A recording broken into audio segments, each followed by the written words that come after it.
കുർബാന തർക്കം നടക്കുന്ന എറണാകുളം അങ്കമാലി അതിരൂപതയിൽ അവസാന ശ്രമം എന്നോണം മാർപ്പാമ്പ്ലാനി എത്തിയതോടെ ഒരു ട്വിസ്റ്റ് ഉണ്ടാകുമെന്ന് പ്രതീക്ഷിച്ചിരുന്നു. എന്നാൽ അതുക്കുമേലെ എറണാകുളം അങ്കമാലി അതിരൂപതയെ വിഴുങ്ങുന്ന ഒരു മെത്രാനെ കുറിച്ചുള്ള വാർത്തകൾ പുറത്തുവരുന്നു. കേരളത്തിന് പുറത്തുള്ള ഒരു രൂപതാ തലവനാണ് എറണാകുളത്തെ പൂർണ്ണ നിയന്ത്രണം അദ്ദേഹത്തിന്റെ കൈകളിൽ ആണ് എന്ന ആരോപണങ്ങൾ ശരിയെന്ന് വ്യക്തമാക്കുന്ന ഒരു വാർത്താക്കുറിപ്പ് സേവ് എ ഫാമിലിയുടെ രൂപതയിൽ പുറത്തിറങ്ങിയത്. അതിൽ നിന്നും കാര്യങ്ങൾ വളരെ വ്യക്തമാണ്. ഒരുപാട് ചോദ്യങ്ങളും സംശയങ്ങളും ആ കുറിപ്പ് തന്നെ പറയുന്നുണ്ട്. 1963 മോൺസിഞ്ഞോൺ കണ്ടത്തിൽ കാനഡയിൽ പോയപ്പോൾ തുടങ്ങി വെച്ചതാണ് save A family project. Ernakulam Angamaly അതിരൂപതയുടെ കീഴിലായിരുന്നു ആ പദ്ധതി. പിന്നീട് എന്ത് അട്ടിമറിയിലൂടെയാണ് എറണാകുളം അങ്കമാലി അതിരൂപതയ്ക്ക് അത് നഷ്ടപ്പെട്ടത്?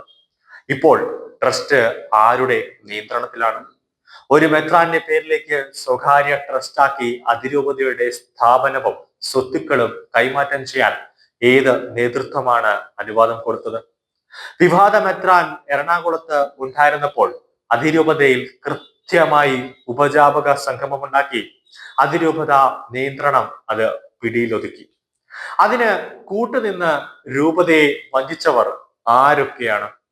20,000 കോടിയോളം വരവ് ചെലവുള്ള സ്ഥാപനം കേവലം 3 പേരിൽ മാത്രം വർഷങ്ങളായി നടക്കുന്നത് സഭാ നേതൃത്വവും അറിഞ്ഞുകൊണ്ടല്ലേ?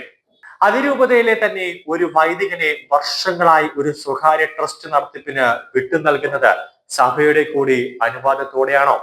കൂടാതെ മൂന്നാമതൊരു സ്ത്രീ കൂടി ഇതിലുണ്ട്. അവരുടെ റോൾ എന്താണ്?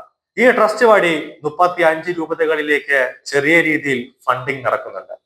അതുകൊണ്ടല്ലേ സഭയിലെ മെത്രാന്മാർ നിശബ്ദരാകുന്നത്? അതുപോലെ ഈ ട്രസ്റ്റ് വഴിയും അതിരൂപതയിലെ വിവിധ സ്ഥാപനങ്ങൾ, വിവിധ ട്രസ്റ്റുകൾ വഴിയും ബിനാമി ബാഹ്യ ശക്തികളുടെ ഫണ്ടിങ് തുടങ്ങിയവ ഉള്ളതായി ഇതിനകം വിവിധ വാർത്തകൾ പുറത്തു വരുന്നുണ്ട്. ഇത്തരത്തിൽ ചില കാര്യങ്ങൾ ശ്രദ്ധയിൽപ്പെട്ടതിനെ തുടർന്നാണ് മാർ ആലഞ്ചേരി അതിനെ ചോദ്യം ചെയ്തതല്ലേ ഭൂമിവാദം ഉൾപ്പെടെ ഉയർന്നു വന്നത്.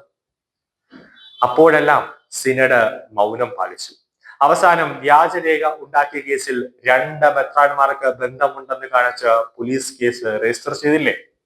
അത് ചൂണ്ടിക്കാട്ടി മാർ ആലഞ്ചേരി മെത്രാൻ സമിതിയിൽ പറഞ്ഞപ്പോൾ ചർച്ചയ്ക്ക് പോലും നിൽക്കാതെ തള്ളുകയായിരുന്നില്ലേ? ഇതിൽ നിന്നെല്ലാം എന്താണ് മനസ്സിലാക്കേണ്ടത്?